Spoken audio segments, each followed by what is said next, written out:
Se Cristo é Deus e Cristo morreu, como pode um Deus eterno sinceramente morrer?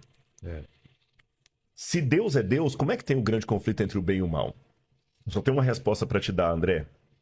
Deus vai parecer heresia no primeiro momento, mas ouça até o final, você vai entender. Deus não luta com o diabo com os poderes de Deus. Porque se Deus lutasse com o diabo como Deus, não teria luta. Teria massacre.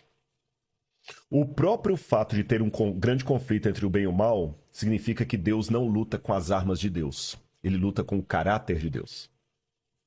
Porque quando começou a rebelião no céu, que se estendeu para o planeta Terra, a grande acusação é que Deus era um déspota, que ele nos obrigava. E quando o diabo nos acusa, não é só acusar os nossos pecados, como muita gente pensa, não. Ele nos reclama para ele. E como no caso do livro de Jó, que ele falou o seguinte: Jó está te servindo porque o senhor compra Jó, tira os bens dele, eu quero ver se você te segue. Deus deixou Jó sofrer para mostrar para o universo que Deus não obriga, Deus não é um ditador. E no final das contas, o bem vai vencer o mal não com superpoderes de Deus, Marvel, mas sim com o caráter de Deus. Porque Jesus, por exemplo, venceu o mal quando ele estava mais fragilizado, na cruz do Calvário.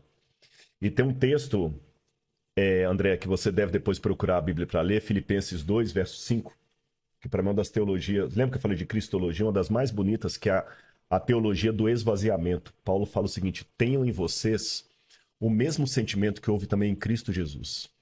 Porque ele, vivendo na forma de Deus, não ficou agarrado ao fato de ser Deus. Pelo contrário, a si mesmo ele se esvaziou. Aí no grego tem uma palavra que é gnosis, assumindo a forma de servo, vindo viver entre nós, e como servo tendo morte e morte de cruz. Aí o texto continua dizendo: por isso o Pai o exaltou sobremaneira.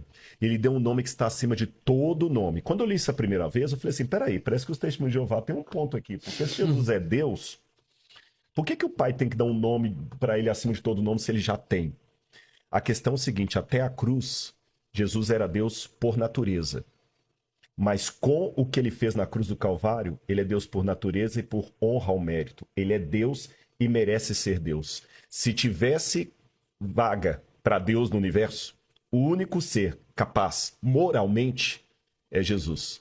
Porque é fácil ser Deus quando você tem os poderes de Deus. Mas manter a nobridade, o caráter de Deus, quando você está temporariamente destituído daquela glória, é que é a questão. E ele venceu com a fraqueza. Ele venceu com o caráter. Ele não venceu o diabo jogando raiozinho. E aquele fogo de enxofre que vai vir consumir os ímpios no final, não é Deus mandando raiozinho ali, brincando, não. Ele se afastando, respeitando a decisão que eles tomaram. Que aí eles vão enfrentar a ausência absoluta de Deus. Mas até então, ele vence o mal com o caráter dele. Cristo se esvaziou para estar justamente no nosso nível. Por dois motivos ele se esvaziou, Pedro. Não, André, né, André? Primeiro, para revelar o Pai. Porque Deus é tão grandioso que se Jesus não revelasse, nós nunca íamos conhecer Deus.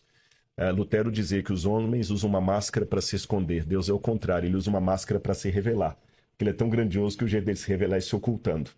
E o segundo, quando nós estávamos mortos em nossos pecados, ele se fragilizou, tomou a nossa humanidade e com o seu amor e o seu caráter, ele venceu o mal.